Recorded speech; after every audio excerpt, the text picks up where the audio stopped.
Intan Dwi Ayuningsi dari kelas KIM angkatan 2025 izin mengumpulkan tugas dari Bapak Ibu Rozali, yaitu yang berjudul Naat dan Man'ut. Ini sudah ada materi yang saya siapkan, mari kita akan jelaskan. Di sini Naat adalah kata sifat, sedangkan Man'ut adalah yang disifatinya. Nah, Imamul Masjidi dan Kitabun Jamilun, ini dua-duanya sama-sama gabungan dari dua kalimat. Tetapi yang atas ini Imamul Masjidi yang artinya adalah imam di dalam sebuah masjid, dan Kitabun Jamilun yang artinya kitab yang bagus. Kalau ini adalah gabungan idofah, karena al-masjidu bukan kata sifat. Gabungan idofah adalah susunan dari mudhof dan mudhof ilaih, yang mana syaratnya adalah bukan kata sifat. Sedangkan Kitabun Jamilun, al-jamilu adalah kata sifat. Jadi ini adalah gabungan naat dan man'ut.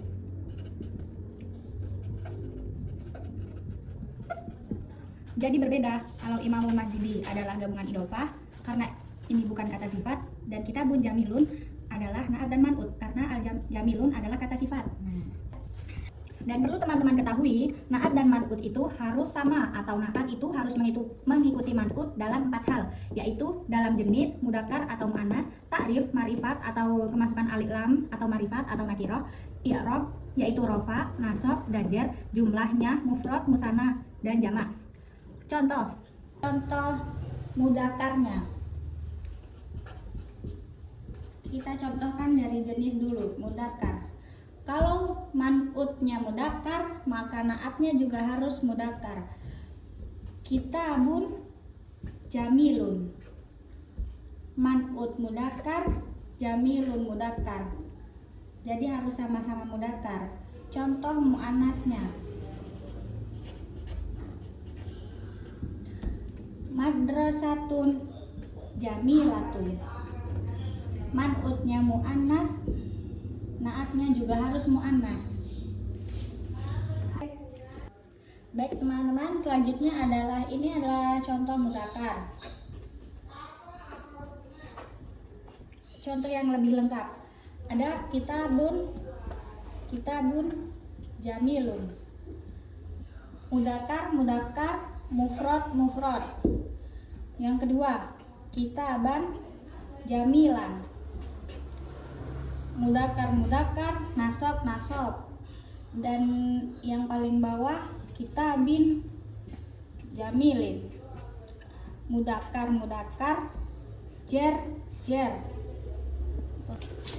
Nah, yang sebelah kanan ini merupakan bentuk nakirah karena dia tidak dimasuki oleh alif lam atau jenis ma'rifat lainnya. Sedangkan yang samping sebelah kiri ini dia ma'rifat karena dimasuki alif lam.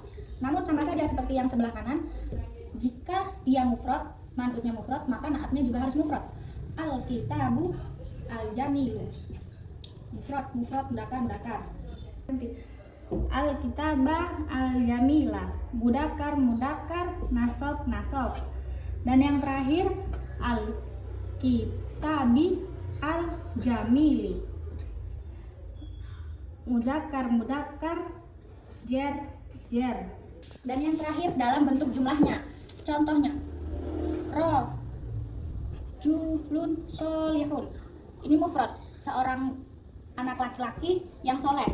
Jika man'utnya mufrad, maka naatnya juga harus mufrad. Aja macam-macam iki. Ketok dah sih.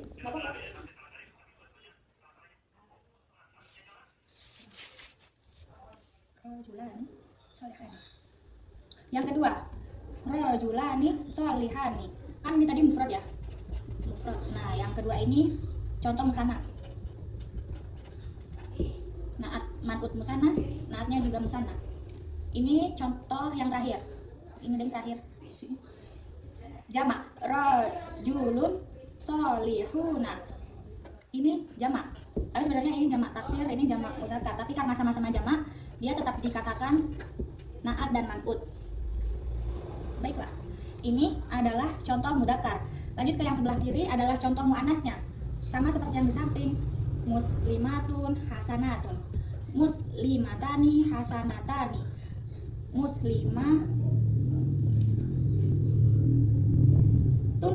hasanatun. Mufrad, musanna, Jama. Ini adalah contoh mu'anas, ini mudakar. Berdasarkan kitab yang saya ketahui tentang naat, yaitu kitab Imriti bab naat yang berbunyi anak tu'im marofiun limut marin yang udulil man'uti au limut harin, yang artinya naat itu ada kalanya kembali kepada isim domir dan ada juga yang kembali kepada isim dohir. Lebih spesifiknya coba kita lihat. Ja'a tilmidu mahiru. Ja'a wis teko sapa atilmidu, murid al mahiru kang pinter sapa atilmidu. Jadi ini adalah al mahiru ini mempunyai domir huwa yang kembali kepada murid. Jadi dia adalah isim domir ini merofakkan man'ut, yang artinya adapun kalimat yang merofakkan kan isim domir yang kembali kepada man'utnya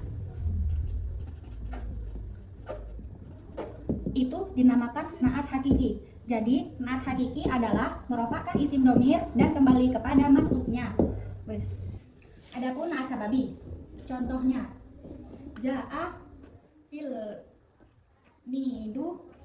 mahirul ustadatun.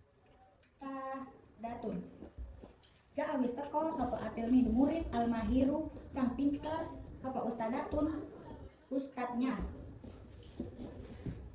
Dia itu merofakkan isim dohirnya. Ini adalah isim dohir. Isim dohir itu yang nampak. Jadi dia dirofakkan oleh naat. Jadi kesimpulannya, dia itu naat yang merofakkan isim dohir